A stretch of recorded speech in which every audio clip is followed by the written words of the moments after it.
Hey everybody, it's Jason Blaha here, and I thought I would work on a little bit of old world craftsmanship and talk to you guys about a current issue in the Olympics. And this is one I talk about a lot.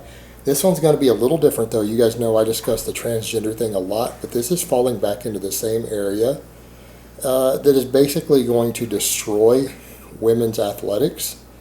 And it is basically a message that's going to be sent in the long term to young female athletes. I mean, we already had a case of me covering one a while back of a female athlete losing a scholarship because she was beat by a transgender athlete.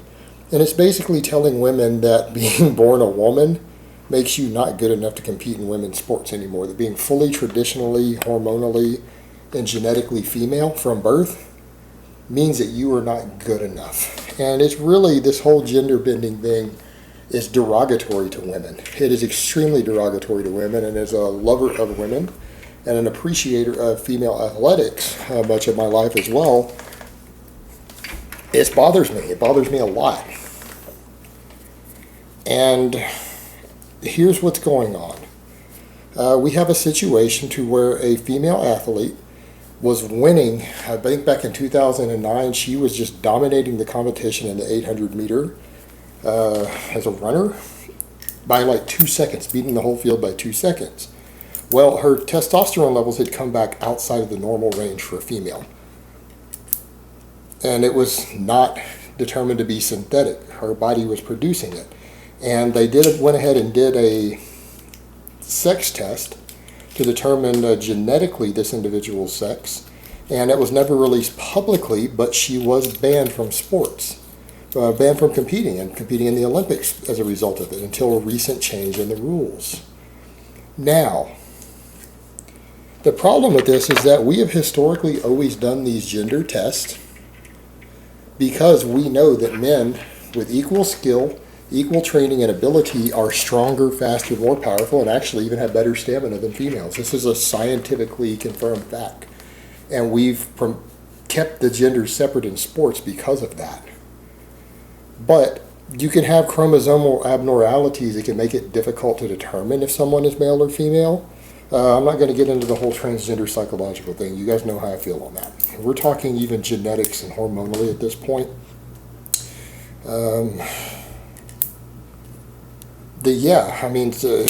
Men or even someone with a genetic abnormality, someone who's XXY, who came out with female genitalia, is going to have, due to their hormone levels and other things growing up, is going to have an advantage in sports. They're going to be better than other women.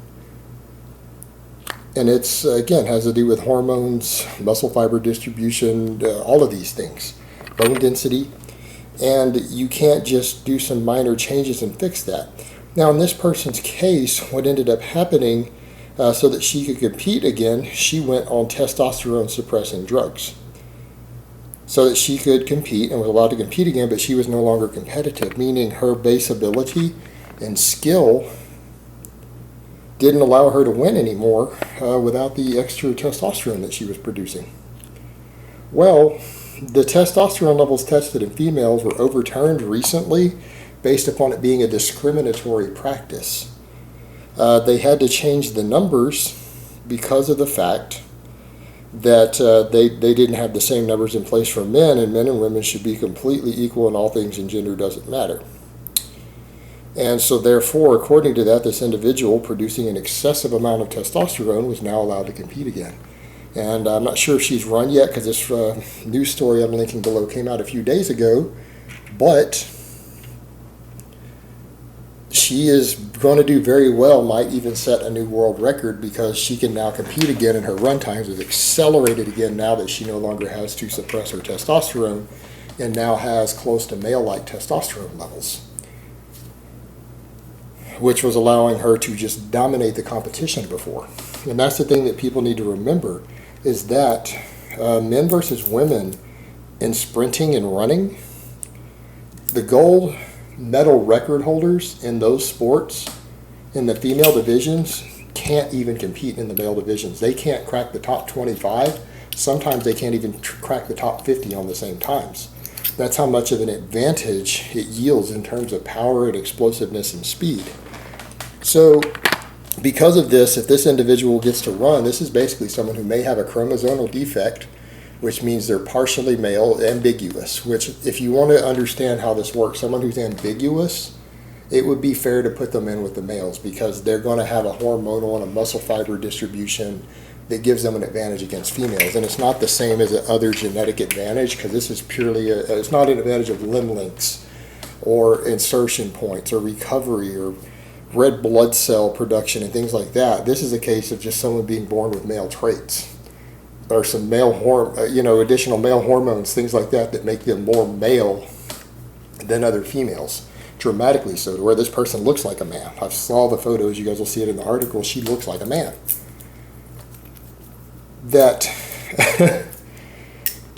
it's not the same thing as a different genetic advantage. It's basically you're a man, so therefore you have an advantage over women in sports. That's not the same sort of genetic advantage we're talking about. And so when you do this and we allow these sort of things to happen and we allow the transgender thing in sports and all of this, it is destructive to females. People are taking tiny minorities of people who have their own set of issues and putting their needs above 50% of the population. And it is basically telling women that if you were born fully a woman and born like 99% of other women in the world, that you are not good enough to be an athlete. That you have no place on an athletic field, that only women who used to be men or who were born with some male chromosomal differences and produce a lot more male hormones, more than women are supposed to produce, that they're the only women who are good enough to be there. So basically, to be good enough as a woman, you have to be a man. Otherwise, you have no place on a competitive sports field.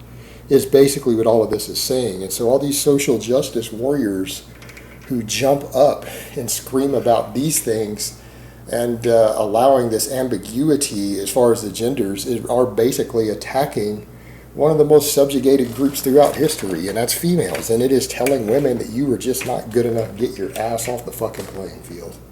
That is what it is saying. If you weren't born a man in some way, you have no place in sports.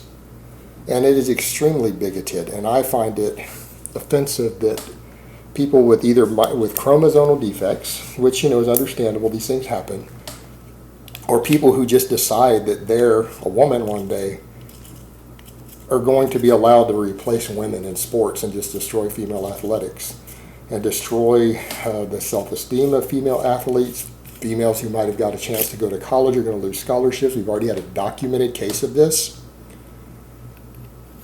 A female sprinter had lost her scholarship because a trans athlete was allowed to compete and he beat her and she lost her place and it would have landed her a scholarship. She's not going to get to go to college on that scholarship because of this, after all of her hard work and ability. And so basically this sort of nonsense is going to signal the destruction of female athletics. It's pretty much over for women at this point as long as we allow these practices. Is basically telling them, and rightly, this is what it is telling them, and it's right if we put these rules into place, that if they weren't born a man, if they're not a man, they have no place in sports. And we're just going to replace female athletes with men who decided they were women. And, wow, you talk about discriminating against a group, there you have it. Just like it has been all through history, women are always going to catch the short end of the stick. And I, for one, don't particularly like it. All right, guys, but that's really all I have to say on that today. I hope it's been informative, and I will talk to you guys next time.